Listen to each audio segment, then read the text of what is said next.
I had just moved into a brand new apartment, and since I was a totally broke post-grad, I basically had zero belongings besides some random boxes from my parents' place. Sure, it felt awesome to finally finish school and have a spot to call my own, but the reality was I didn't even own a single piece of furniture. Since I was completely strapped for cash, I figured I'd try my luck and see if I could score something halfway decent in the free section on Facebook Marketplace. Anyone who has ever hunted for furniture on there knows exactly how trash it usually is. Half the couches you see are literally being held together by duct tape and prayers. I knew I couldn't afford to be high maintenance, but I just wanted something solid enough to get me by until I actually saved up enough money to buy a real one.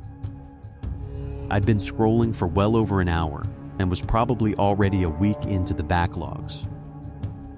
I scrolled back to the top and refreshed the page.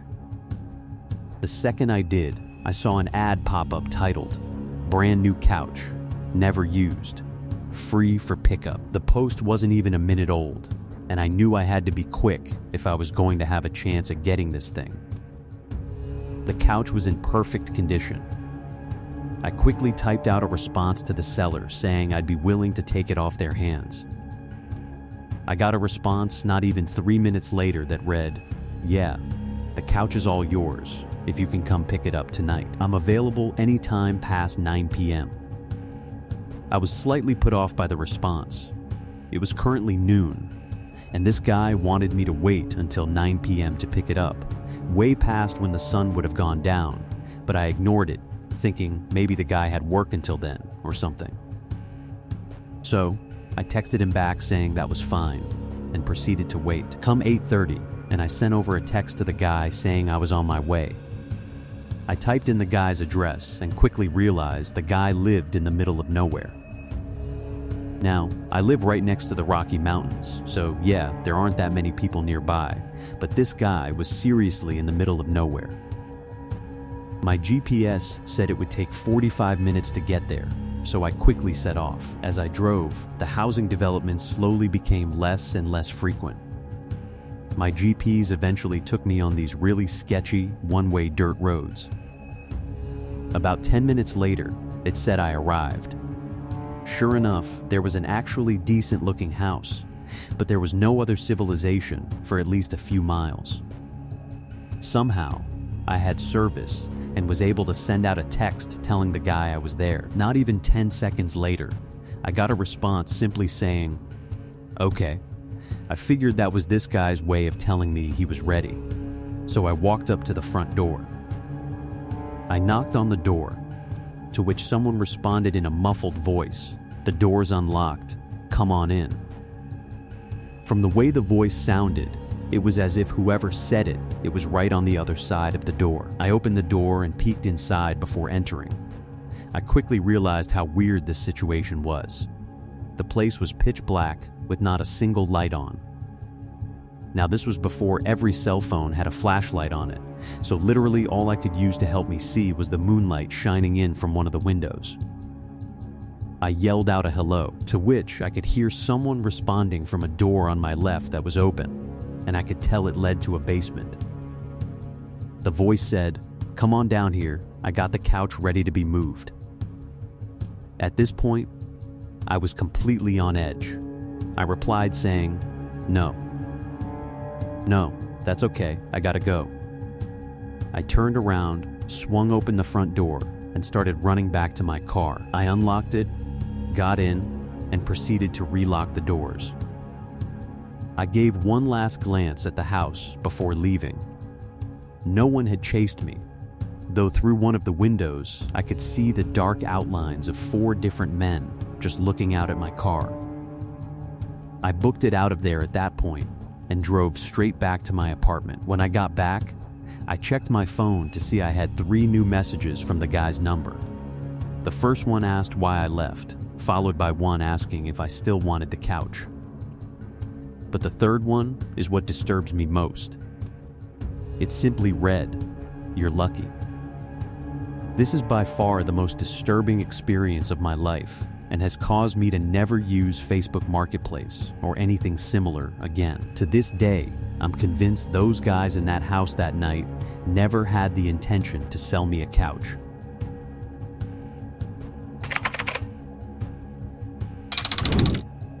A few weeks ago, I had to fly out to a small town I'd never been to before in order to look for a place to live for school. I was flying alone, though before the trip, I had researched all sorts of apartments in the area on Facebook Marketplace and was actually able to set up a few meetings to look at places. The first meeting was in the late afternoon in a sort of remote residential area. The landlord sounded fine over email and asked me to call him an hour before meeting him to confirm I was coming, and so I did just that. I called him an hour before, but he didn't answer. I decided to just start walking to the house and hope the landlord would show up by the time I got there. About an hour later, the guy called me. He asked me if I was still coming, to which I replied, "Yeah, I'm actually only about 5 minutes away."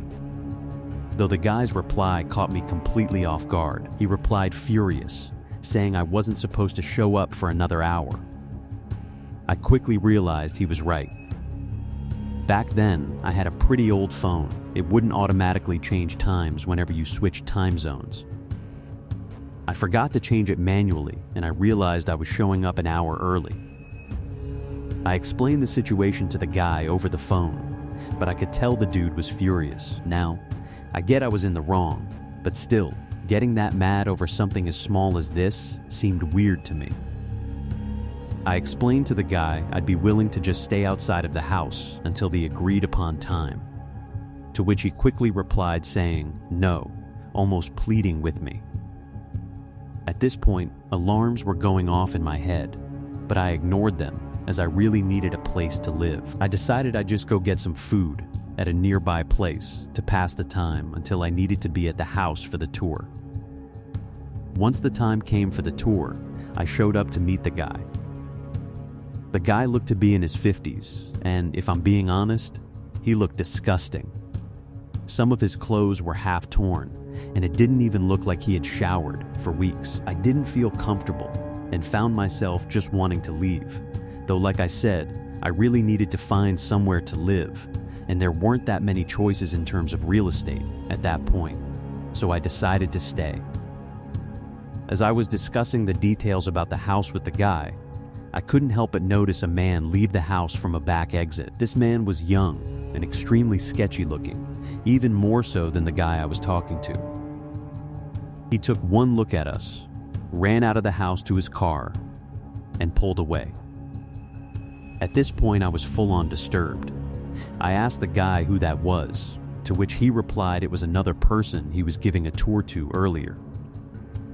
The guy then proceeded to ask me a lot of questions. They weren't normal questions a landlord would ask, but rather more personal questions, like how old I was or what I was going to school for, the whole time staring into my eyes without blinking.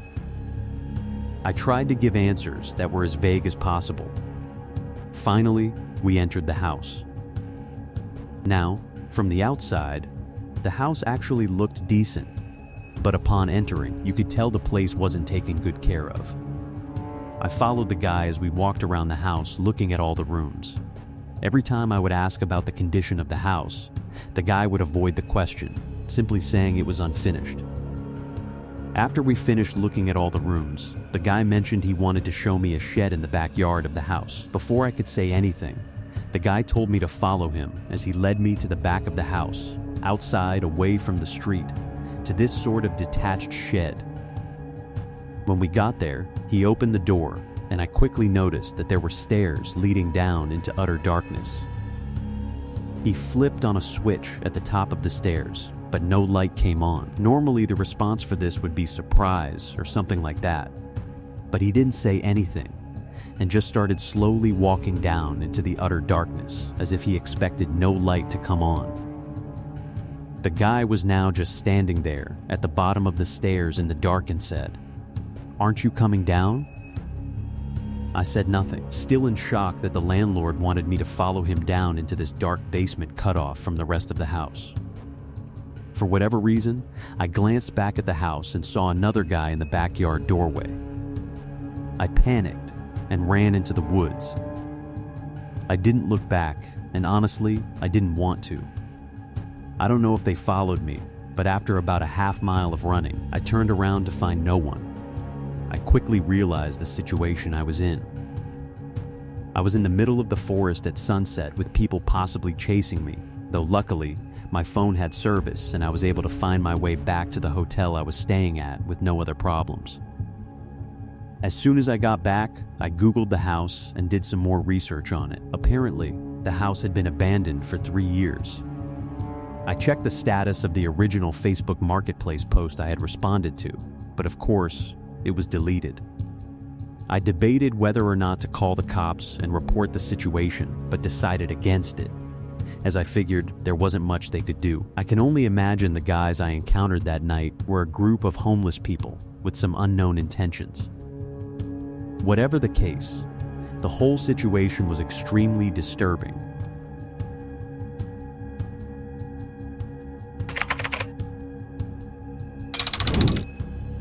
My wife and I were looking for a used car on Facebook Marketplace and actually found one we were really interested in. It was honestly a really good deal, and as soon as we saw it, we texted the seller saying we were interested. The seller seemed perfectly normal over text, and we agreed to meet in a public mall parking lot. He said he wouldn't be available until he got off work at 5, so we agreed to do the transaction at 5:30. Come 5:30, and we arrived at the mall, telling the seller what car we were in, just to get a text saying he was running late. We weren't in any hurry, and we figured he'd only be like 30 minutes or so. We both agreed it'd be a good idea to go into the mall and get some food at the food court while we waited. A good 2 hours went by, both of us pretty impatient at this point. That's when we got a text saying the guy would be at the mall soon. This was in late fall, so it was already getting dark, and we were starting to worry that the mall wouldn't be as busy soon. A little bit later, the guy texted us saying we should meet him at another location, about 30 minutes away in a rougher area of the city. I looked up the address and found it was a gas station right off the interstate. What caught my eye were the hours. It wasn't one of those 24-hour gas stations, and they were actually already closed. My wife mentioned how many red flags the whole situation was giving off, but honestly, all I was thinking about was the car and how good of a deal we had found, so we ignored them. We sent over a text saying we'd be there in 30 minutes and pulled out of the mall parking lot, making our way to the gas station. When we got there, we pulled into the parking lot and quickly realized how dead the whole area was. There were only like a few vehicles parked. After about a minute, my wife pointed out the car, and sure enough, there it was. But it looked to be in way worse condition than the original pictures on Facebook Marketplace. The car was in a pretty dark spot in the parking lot, way in the back. I started pulling up to it when I stopped. My wife looked at me confused, but I swear I could see something. I got out of the car, and that's when my suspicion was confirmed. There was a spike strip right in the middle of the road, exactly where I would need to go to pull up next to the car.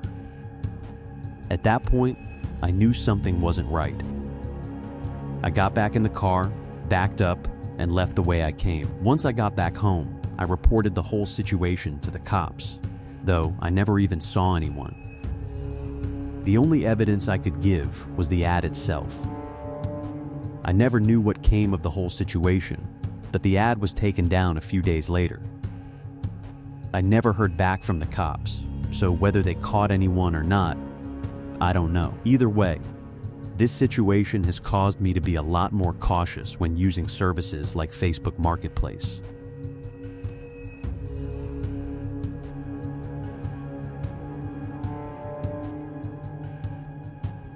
If you enjoyed this true crime story, don't forget to subscribe to Crimy Pencil for more real and chilling cases. Hit the bell icon so you never miss the next story, because the darkest truths are yet to come.